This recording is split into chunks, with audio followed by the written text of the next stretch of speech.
हिमाचल प्रदेश के मेरे सभी युवा साथियों,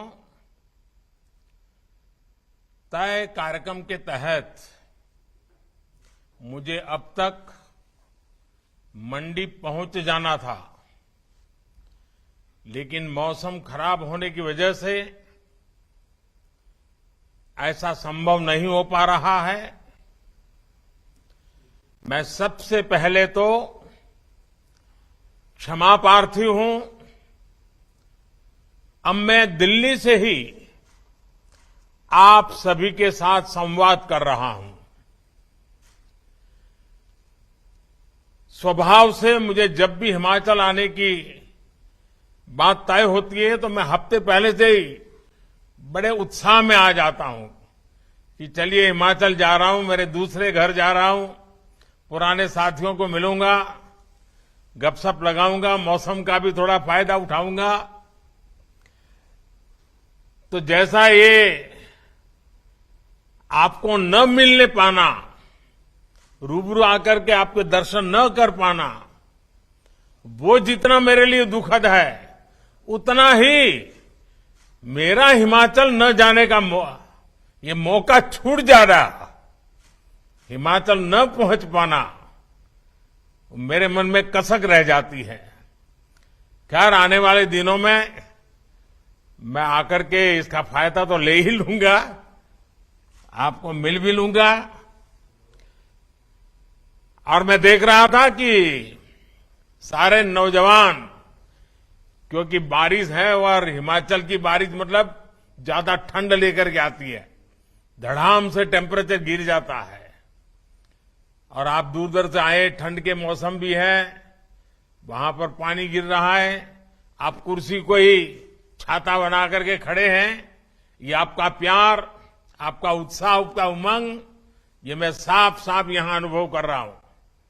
साथियों, हिमाचल की युवा शक्ति ने हमेशा अलग अलग मोर्चों पर देश को गौरवान्वित होने का अवसर दिया है। पहाड़ी गांधी, बाबा कांसीराम समेत हिमाचल के अनेक सेनानियों ने आजादी के आंदोलन में महत्वपूर्ण भूमिका निभाई है। आजादी के तुरंत बाद जम्मू कश्मीर पर हुए हमले से लेकर करगिल युद्ध तक हिमाचल के जांबाजों ने सर्वोच्च बलिदान देकर मां भारती का सिर ऊंचा रखा है। देश की रक्षा के साथ साथ देश को सम्मान दिलाने वाले में भी हिमाचल के युवा कमाल करते रहे हैं। हाल ही में संपन्न हुए कॉमनवेल्थ गेमों में, उन खेलों में हिमाचल की बेटी प्रियंका ने क्रिकेट में, भाई वरुण ने हॉकी में और भाई विकास ने वेटलिफ्टिंग में शानदार प्रदर्शन किया। खेल का मैदान हो या कला जगत, पार्टी हो या सरकार, हिमाचल के युवाओं की ऊर्जा, उनका जोश, उनका नेतृत्व कौशल निरंतर देश के काम आ रहा है। साथियों, युवाओं को ज्यादा से ज्यादा अवसर देना हमेशा से भाजपा की सर्वोच्च प्राथमिकता रही है। मुख्यमंत्री हो, सांसद हो, मंत्री हो, भाजपा देश का वो राजनीतिक दल है जिसमें हर जगह युवाओं का प्रतिनिधित्व सबसे अधिक है। ऐसा इसलिए है क्योंकि भाजपा देश के युवाओं पर, हिमाचल के युवाओं पर सबसे अधिक भरोसा करती है। अब देश की युवा शक्ति मिलकर आजादी के अमृतकाल में भारत को विकसित राष्ट्र बनाने का संकल्प पूरा करेगी। मंडी में हो रहा यह आयोजन इसी युवा शक्ति का, युवाओं पर देश के इसी विश्वास का प्रतीक है। मेरे नौजवान साथियों, आज दुनिया में भारत की साख जैसे जैसे बढ़ रही है, वैसे वैसे भारत को जानने समझने के लिए, भारत से जुड़ने के लिए पूरी दुनिया लालायित हो रही है। इसके पीछे एक बहुत महत्वपूर्ण कारण है और हिंदुस्तान के नागरिक, जागरूक नागरिक, हिंदुस्तान के मतदाता,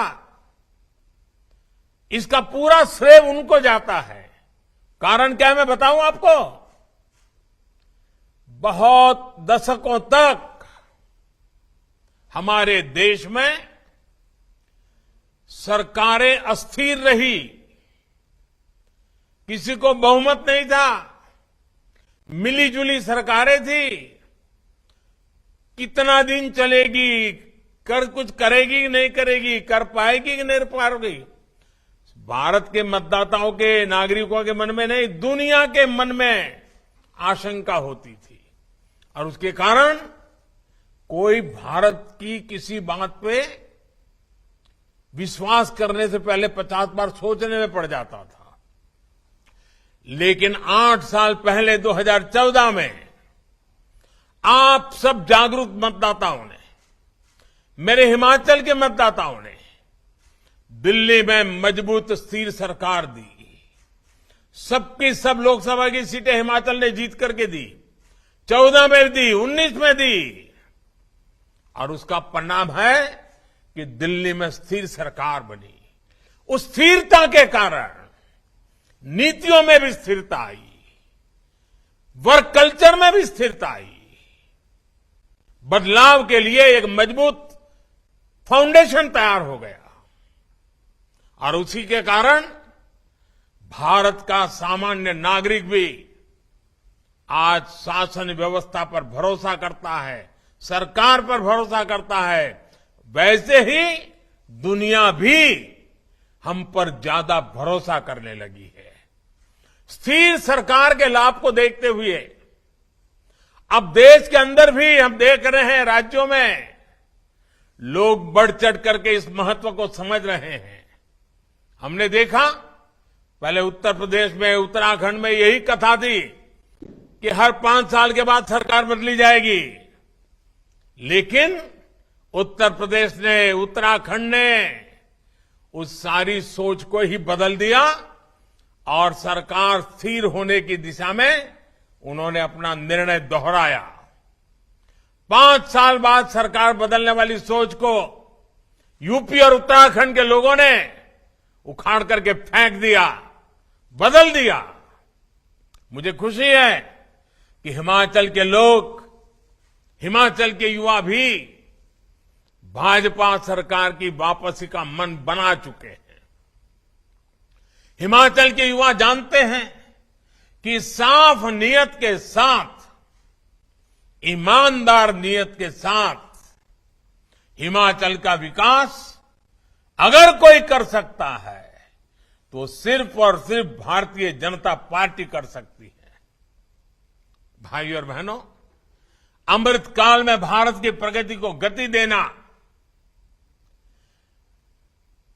इस गति देने का हर आधार, हर सामर्थ्य, हर अवसर हिमाचल में मौजूद है। वर्ल्ड फार्मेसी के रूप में भारत की पहचान तब और मजबूत होगी जब हिमाचल एक वैश्विक फार्मा हब बनेगा।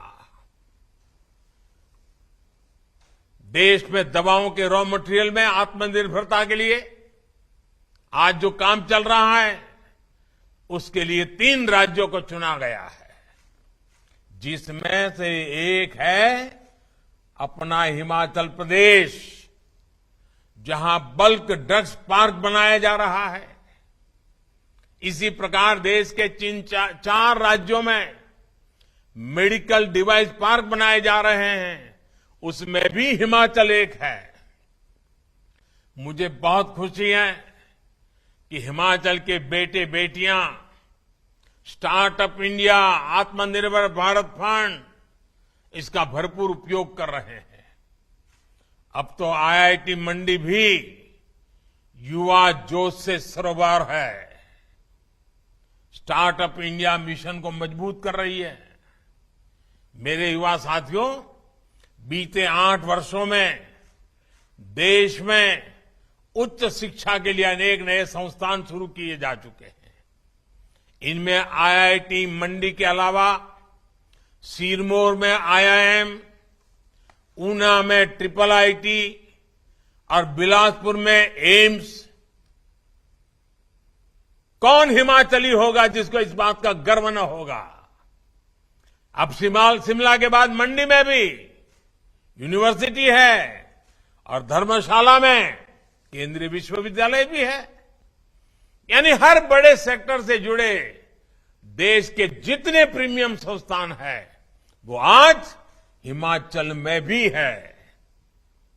इसका बहुत बड़ा लाभ हिमाचल के मेरे नौजवानों को, हिमाचल की मेरी बेटियों को, हिमाचल के मेरे युवाओं को होने वाला है। 8-10 साल पहले जो सोचना भी असंभव था, उसे आज भारतीय जनता पार्टी की सरकार ने करके दिखा रही है।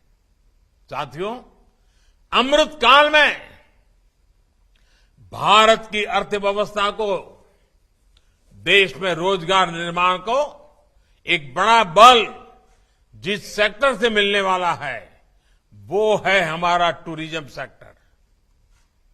मैं खुद भी हिमाचल की देव संस्कृति और हिमाचल के हस्तशिल्पों से बहुत अभिभूत रहता हूं। हिमाचल की इसी विशेषता को प्रोत्साहन देने के लिए हम निरंतर प्रयास कर रहे हैं। कुल्लू शॉल हो, किन्नौरी शॉल हो, चंबा रुमाल हो, कांगड़ा पेंटिंग्स हो, चंबा के हमारे चप्पल्स हो या लाहुली गर्म जुराबें, इन सभी को जीआई टैग किया गया है।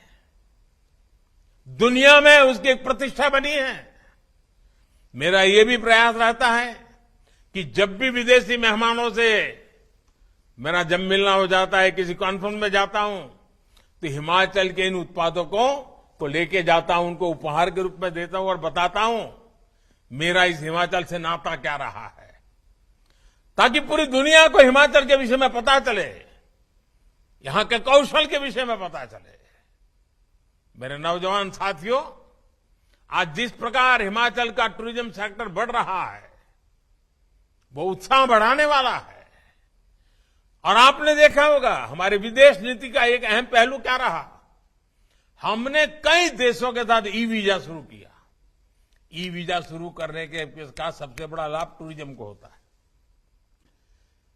लोगों को आसानी से जब वीजा मिलना शुरू हो जाता है, और देखा होगा आपने कोरोना के पहले तो धमाधम दुनिया से लोग आना शुरू हो गए थे, और अभी भी मौका बहुत बड़ा है। अभी भी दुनिया के कई देश हैं जहां टूरिज्म खुला ही नहीं है। हिमाचल के लिए तो दोनों हाथ में लड्डू है।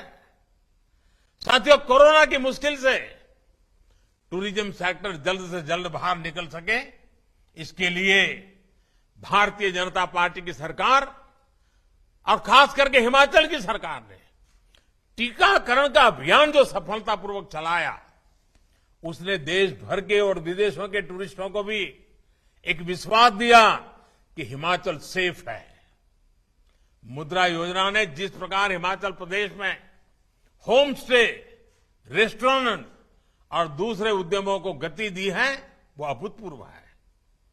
देश भर में मुद्रा योजना के तहत अभी तक 19 लाख करोड़ रुपए के बिना गारंटी के बैंक लोन दिए जा चुके हैं।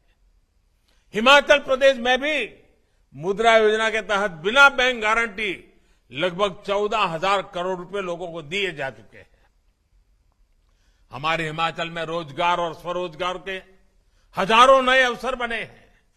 साथियों, पर्यटन हो, खेती हो या फिर मैन्युफैक्चरिंग, इन सारे कामों में, इन सारे सेक्टर में सबसे ज्यादा युवा जुड़ते हैं, सबसे ज्यादा अवसर युवाओं के लिए होते हैं। और ये वही फलते फूलते हैं जहां कनेक्टिविटी, इंफ्रास्ट्रक्चर बेहतर होता है। हिमाचल तो प्रदेशी किसानों, बागवानों का है। फूड प्रोसेसिंग सेक्टर में हिमाचल की संभावनाओं को केंद्र की योजनाओं से बहुत बल मिल रहा है। एफपीओ यानी किसान उत्पादक संघ बनाने पर भी केंद्र सरकार बल दे रही है। हिमाचल में integrated cold chain, agro processing cluster, food processing units और फूड टेस्टिंग लैब का नेटवर्क तैयार किया जा रहा है। मेरे नौजवान साथियों, ये सब कुछ आपके उज्जवल भविष्य के लिए किया जा रहा है। इंफ्रास्ट्रक्चर के ऐसे हर काम से युवाओं को रोजगार मिलता है, स्वरोजगार के अवसर बनते हैं। पिछले 8 वर्षों में केंद्र सरकार ने हिमाचल में नेशनल हाईवे के रखरखाव और विस्तार के लिए करीब 14,000 करोड़ रुपए दिए हैं, जबकि 2014 से पहले के 8 वर्षों में हिमाचल प्रदेश का केंद्र सरकार से 2,000 करोड़ रुपए से भी कम मिलते थे। यानी हमारी सरकार ने नेशनल हाईवे के लिए हिमाचल को पहले की सरकार के मुकाबले 7 गुना ज्यादा राशि दी है। अब आप देख रहे होंगे, जाते आते समय देखने को मिलता होगा, चंडीगढ़ मनाली नेशनल हाईवे पर भी तेजी से काम चल रहा है। ये नेशनल हाईवे खेती और टूरिज्म से जुड़े हजारों नौजवानों के लिए बहुत अवसर लेकर के आया है। साथियों, इस वर्ष के केंद्रीय बजट में 2 बड़े प्रोग्राम घोषित किए हैं, जिनका हिमाचल प्रदेश को बहुत अधिक लाभ होने वाला है। वर्तमान प्रोजेक्ट के तहत पहाड़ी प्रदेशों के उनके लिए रोपवे के नेटवर्क को विस्तार देने की योजना है, जिसका लाभ हिमाचल के पर्यटक स्थलों को हो रहा है। इसी प्रकार वाइब्रेंट बॉर्डर विलेज प्रोग्राम के तहत आखिरी छोर पर, सीमा पर जो गांव है, उनका विशेष रूप से विकास किया जा रहा है। युवा साथियों, सरकार ने वर्क फ्रॉम होम के लिए जो नीतियां बनाई है, हिमाचल का टूरिज्म सेक्टर उसका एक बड़ा लाभार्थी है। इसका कारण बेहतर डिजिटल कनेक्टिविटी भी है। अब तो 5G सेवाएं भी शुरू होने वाली है, जिससे टूरिज्म सहित शिक्षा, स्वास्थ्य और खेती जैसे अनेक क्षेत्रों में, आरोग्य जैसे अनेक क्षेत्रों में हिमाचल को विशेष लाभ होने वाला है। मुझे खुशी है कि हिमाचल उन प्रदेशों में है जिसने अपनी ड्रोन नीति बनाई है, और इसके लिए मैं हिमाचल सरकार के ये दूरंदेशी निर्णय के लिए और अगुवाई करने के लिए मैं हिमाचल भाजपा सरकार को बधाई देता हूं। ड्रोन से सामान पहुंचाने में, खेती बागवानी में भी बहुत मदद मिलने वाली है। ड्रोन के बढ़ते इस्तेमाल को देखते हुए युवाओं को ड्रोन उड़ाने की ट्रेनिंग देने के लिए कई कोर्स भी शुरू किए गए हैं। इसलिए कनेक्टिविटी के साथ साथ हेल्थ और वेलफेयर से जुड़े दूसरे इंफ्रास्ट्रक्चर में भी हिमाचल आज आगे बढ़ रहा है। बिलासपुर का एम्स अब बनकर तैयार हो चुका है। मोहाली में कुछ सप्ताह पहले जिस कैंसर अस्पताल का उद्घाटन हुआ है, टाटा के जो मुंबई की कैंसर अस्पताल है, उसी का ये एक हिस्सा है। उसका सबसे बड़ा लाभ हिमाचल को मिलने वाला है। शुद्ध पेयजल उत्तम स्वास्थ्य के लिए बहुत आवश्यक है। जल जीवन मिशन के तहत पिछले 3 साल में देश के 7 करोड़ से अधिक नए घरों को नल से जल मिलने लगा है। हिमाचल के 8 लाख से ज्यादा परिवारों को भी नल से जल की सुविधा मिली है। साथियों, कुछ दिन पहले ही केंद्र सरकार ने एक और अहम फैसला लिया है। केंद्रीय मंत्रिमंडल ने हिमाचल के हाटी समुदाय को एसटी सूची में जोड़ने के प्रस्ताव को मंजूरी दे दी है। सिरमौर के गिरिपार क्षेत्र में रहने वाले हाटी समुदाय के हजारों युवा साथियों को इस निर्णय से अनेक नए अवसर मिलने वाले हैं। भारतीय जनता पार्टी की सरकार के ऐसे ही प्रयासों के कारण हिमाचल प्रदेश के लोग, यहां के युवा आज भारतीय जनता पार्टी को अपनी सर आंखों पर बिठा करके भाजपा के हर कार्यकर्ता को आशीर्वाद दे रहे हैं। अमृत काल में विकसित भारत के निर्माण के लिए, हिमाचल के विकास के लिए युवा पीढ़ी के आशीर्वाद, हिमाचल के नौजवान, हिमाचल की बेटियों के आशीर्वाद, और ये साथ ऐसे ही निरंतर बना रहेगा। आपका ये जोश, उमंग, उत्साह निरंतर बना रहेगा, निरंतर बढ़ता रहेगा, ये मेरा विश्वास है। मैं फिर एक बार आप सबकी क्षमा चाहता हूं, क्योंकि आप सबके बीच आ नहीं पाया, मौसम के कारण रुकावटें आई, लेकिन हिमाचल का प्यार, हिमाचल के आशीर्वाद, हिमाचल के प्रति मेरा लगाव, उसमें तो कभी मौसम भी बीच में नहीं आ सकता है, मुसीबतें भी बीच में नहीं आ सकती है। और इसलिए आपके आशीर्वाद मेरे लिए हमेशा हमेशा एक बहुत बड़ी शक्ति है, बहुत बड़ी ऊर्जा है। फिर एक बार आप सबको बहुत बहुत शुभकामनाएं। नौजवान, आप बहुत लंबी यात्रा करके आए हैं। हिमाचल में यात्रा करके आने का मतलब तराई के लोगों को अंदाज नहीं आता है कितना कठिन होता है, और पानी गिर रहा है। आप अपने स्वास्थ्य का ख्याल रखना, आवश्यक जो भी प्रबंध, पहाड़ के लोगों को तो इसकी सारी टेक्निक भी मालूम होती है। अपने आप को संभालना, बहुत संभल करके घर वापस लौटना, यही मेरी आप सबसे अपेक्षा रहेगी। आप सबको मेरी तरफ से बहुत बहुत शुभकामनाएं, बहुत बहुत धन्यवाद।